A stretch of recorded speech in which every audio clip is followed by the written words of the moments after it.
Hello नमस्कार जय श्री राम साथियों। आप सभी साथियों का हमारे यूट्यूब चैनल में स्वागत वंदना भारत। साथियों आरपीएफ कांस्टेबल और एसआई के शानदार जीके का प्रैक्टिस टेस्ट आपके सामने है। साथियों लगातार आप लोग जिस तरीके से हमें प्यार दे रहे हैं उसके लिए आप सभी साथियों का बहुत बहुत धन्यवाद और आभार। साथियों लगातार जबरदस्त तरीके से मेहनत करते ही सफलता अवश्य मिलेगी। रख हौसला अब मंजर भी आएगा कि रख हौसला अब मंजर भी आएगा, प्यासे के पास चलकर समंदर भी आएगा, थक कर न बैठ ए मंजिल के मुसाफिर, मंजिल भी मिलेगी और मिलने का मजा भी आएगा। साथियों लगातार जबरदस्त शानदार तरीके से मेहनत करते रहिए, सफलता अवश्य मिलेगी। चलिए साथियों प्रश्नों को स्टार्ट करते हैं। आपके सामने पहला प्रश्न है, निम्नलिखित में से विटामिन ई का अच्छा स्रोत कौन सा है? जी हाँ, इनमें से विटामिन ई का सबसे अच्छा स्रोत कौन सा है? ऑप्शन ए है मांस, ऑप्शन बी है पीला योग, ऑप्शन सी है घी, ऑप्शन डी है ताजी सब्जियां। तो साथियों विटामिन ई का सबसे अच्छा स्रोत होता है ताजी सब्जियां होती हैं विटामिन ई का सबसे अच्छा स्रोत। तो ऑप्शन डी इस प्रश्न का राइट आंसर हो जाएगा। ठीक है, चलिए अगले प्रश्न की तरफ चलते हैं। अगला प्रश्न क्या हो जाएगा? अगला प्रश्न है पेनिसिलिन किससे प्राप्त की जाती है? जी हाँ साथियों, हमारा प्रश्न है पेनिसिलिन किससे प्राप्त की जाती है? ऑप्शन ए है फफूंद, ऑप्शन बी है शैवाल, ऑप्शन सी है वायरस, ऑप्शन डी है जीवाणु। तो पेनिसिलिन किससे प्राप्त की जाती है? फफूंद से प्राप्त की जाती है। ऑप्शन ए इस प्रश्न का राइट आंसर हो जाएगा। पेनिसिलिन को फफूंद से प्राप्त किया जाता है। अगले प्रश्न की तरफ चलते हैं। अगला प्रश्न क्या हो जाएगा? अगला प्रश्न है मानव शरीर में कुल कितनी हड्डियां होती हैं? जी हाँ साथियों, मानव शरीर में कुल कितनी हड्डियां होती हैं? ऑप्शन ए है 206, ऑप्शन बी है 260, ऑप्शन सी है 306, ऑप्शन डी है 360। तो साथियों मानव शरीर में हड्डियों की कुल संख्या 206 होती है। कितनी? 206 होती है। ऑप्शन ए इस प्रश्न का राइट आंसर हो जाएगा। चलिए अगला प्रश्न देखते हैं। अगला प्रश्न क्या हो जाएगा? पित्त का स्रोत है। जी हाँ साथियों, पित्त का स्रोत क्या है? ऑप्शन ए यकृत, ऑप्शन बी पित्ताशय, ऑप्शन सी पित्तवाहिनी, ऑप्शन डी अज्ञात है। तो साथियों पित्त का स्रोत क्या हो जाएगा? पित्त का स्रोत हो जाएगा यकृत, पित्त का स्रोत हो जाएगा। ऑप्शन ए इस प्रश्न का राइट आंसर हो जाएगा। अगला प्रश्न क्या साथियों? अगला प्रश्न है उस विटामिन का नाम बताइए। जी हाँ साथियों, हमारा प्रश्न क्या है? उस विटामिन का नाम बताइए जो किसी भी मांसाहारी भोजन में नहीं मिलता है।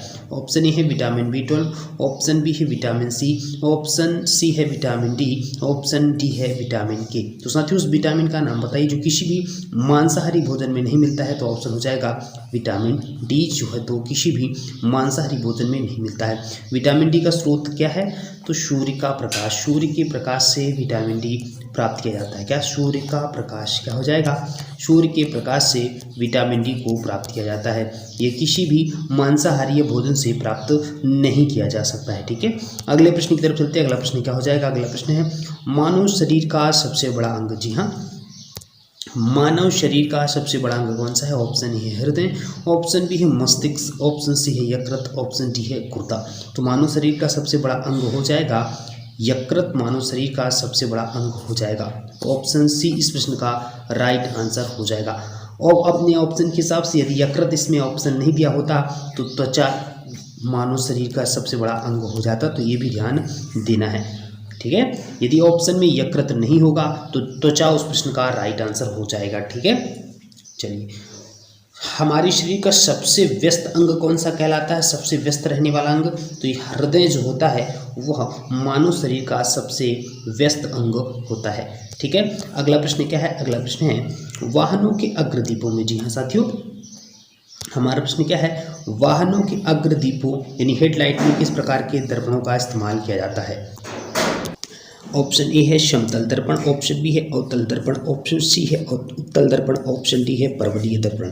तो वाहनों के अग्रदीपों हेडलाइट में किस प्रकार के दर्पणों का इस्तेमाल किया जाता है? तो ऑप्शन हो जाएगा अवतल दर्पण हेडलाइट में यूज किया जाता है। ऑप्शन बी इस प्रश्न का राइट आंसर हो जाएगा। ठीक है, वाहनों के अग्रदीपों में किस प्रकार के दर्पण का इस्तेमाल किया जाता है? अवतल दर्पण।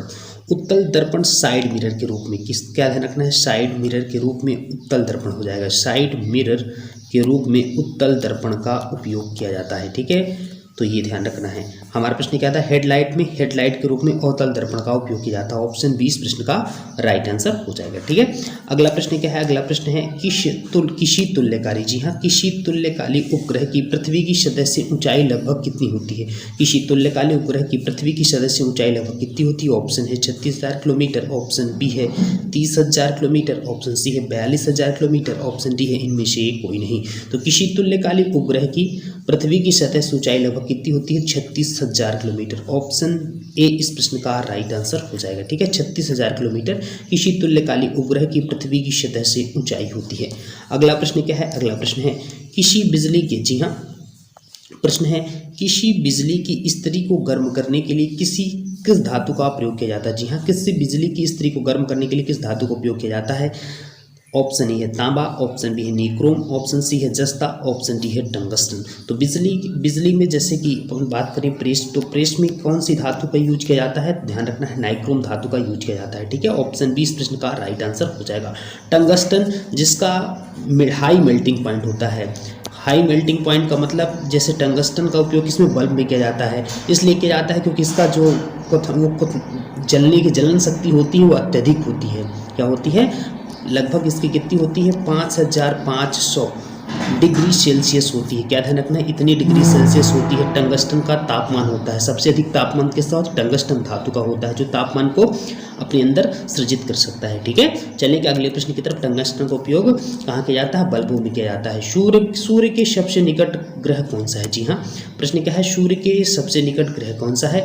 ऑप्शन ए है पृथ्वी, ऑप्शन बी है बुध, ऑप्शन सी है मंगल, ऑप्शन डी है शुक्र। तो सूर्य के सबसे निकट ग्रह हो जाएगा बुध, ऑप्शन 20 प्रश्न का राइट आंसर हो जाएगा। बुध ग्रह सूर्य के सबसे निकट का ग्रह है, ऑप्शन 20 प्रश्न का राइट आंसर हो जाएगा। ठीक है, अगला प्रश्न क्या है, जंग से बचाने के लिए, जी हाँ, ये प्रश्न हो जाएगा, देख लेते हैं प्रश्न क्या है। जंग से बचाने के लिए लोहे से बने पानी के पाइपों पर जस्ते की परत चढ़ाने को क्या कहते हैं। ऑप्शन ए है जस्ते की परत चढ़ाना, ऑप्शन बी है मिश्र धातु बनाना, ऑप्शन सी है वाल्कनीकरण करना, ऑप्शन डी है यस्दीकरण करना। तो जंग से बचाने के लिए लोहे से बने पाइपों पर जस्ते की परत चढ़ाने को क्या बोला जाता है, तो इसका आंसर हो जाएगा यस्दीकरण बोलते हैं। क्या बोलते हैं, यस्दीकरण। ध्यान रखना, बहुत ही महत्वपूर्ण प्रश्न है। जंग से बचाने के लिए लोहे से बने पानी के पाइपों पर जस्ते की परत चढ़ाने को यस्दीकरण कहा जाता है। ठीक है, अगला प्रश्न क्या है, यूरेनियम विखंडन। यूरेनियम विखंडन की सतत प्रक्रिया को जारी रखने में किस कण की जरूरत होती है। Option A electron, option B proton, option C neutron, option D positron. Uranium विखंडन की सतत प्रक्रिया को जारी रखने के लिए किस कण की जरूरत पड़ती है, न्यूट्रॉन की जरूरत पड़ती है। ऑप्शन सी इस प्रश्न का राइट आंसर हो जाएगा। यूरेनियम विखंडन की सतत प्रक्रिया को जारी रखने के लिए न्यूट्रॉन की जरूरत पड़ती है। ठीक है, अगला प्रश्न क्या है, निम्नलिखित में से कौन सा प्रक्षेपास्त्र भूमि से वायु में जाने वाला प्रक्षेपास्त्र है। ठीक है, निम्नलिखित में से कौन सा प्रक्षेपास्त्र भूमि से वायु में जाने वाला प्रक्षेपास्त्र है। ऑप्शन ए है त्रिशूल, ऑप्शन बी है K-15 सागरिका, ऑप्शन सी है ब्रह्मोस, ऑप्शन डी है अग्नि। तो भूमि से वायु में जाने वाला प्रक्षेपास्त्र निम्न हो जाएगा त्रिशूल। भूमि से वायु में जाने वाला प्रक्षेपास्त्र क्या हो जाएगा, त्रिशूल हो जाएगा। ठीक है, ध्यान रहेगा क्या। अगला प्रश्न क्या है, अगला प्रश्न है पेट्रोल की स्फोटक रोधी। जी हाँ, प्रश्न बहुत ही महत्वपूर्ण प्रश्न है। पेट्रोल की स्फोटक रोधी गुणवत्ता बढ़ाने के लिए निम्नलिखित में से किसे इस्तेमाल किया जाता है। जी हाँ, पेट्रोल की स्फोटक रोधी गुणवत्ता बढ़ाने के लिए निम्नलिखित में से किसे इस्तेमाल किया जाता है।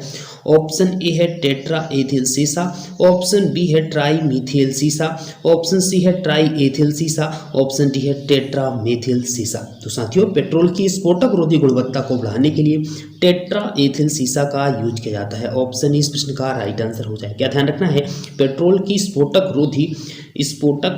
रोधी गुणवत्ता बढ़ाने के लिए टेट्रा एथिल सीसा का यूज किया जाता है। अगला प्रश्न क्या है, नेहरू ट्रॉफी। जी हाँ, नेहरू ट्रॉफी किस खेल से संबंधित है। ऑप्शन ए है hockey, option B football, option C है कबड्डी, ऑप्शन डी है टेबल टेनिस। तो नेहरू ट्रॉफी का संबंध हो जाएगा फुटबॉल से हो जाएगा। नेहरू ट्रॉफी 1982 से स्टार्ट की गई थी। कब से की गई थी, क्या ध्यान रखना है, 1982 से स्टार्ट की गई थी नेहरू ट्रॉफी को। तो नेहरू ट्रॉफी का संबंध किससे है, फुटबॉल से संबंधित है। साथियों, ये थे आज के महत्वपूर्ण जबरदस्त प्रश्न। यदि हमारी क्लास अच्छी लगी हो तो हमारे चैनल को लाइक और सब्सक्राइब जरूर करिएगा। Thanks for watching this video. जय जय श्री राम।